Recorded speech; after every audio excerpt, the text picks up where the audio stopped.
এইভাবে মিষ্টি খাওয়াটা যদি তোমাদের কাছে ফানি লেগে থাকে তাহলে ওয়েট করে যাও, পরের দিকে আরো ফানি জিনিস আছে। আমরা ইনভাইটেড ছিলাম বাহারে food festival powered by Fortune edible oil and foods. সেখানে এতগুলো ফুড স্টল দেখে আই এম তো অবাক। আর সেখানে দেখা হয়ে গিয়েছিল অক্ষয়দার সাথে, মানে ফুড পিপলের সাথে। আর ওখানে গিয়ে আমরা একটু মজা করছিলাম আর কি। আর তারপর দেখা হয়ে গেছিল দেবার সাথে।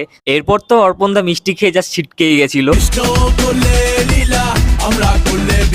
তারপরে আমি যখন মিষ্টিটা খেতে যাবো না, তখন দেখো উৎস কি করলো আমার সাথে।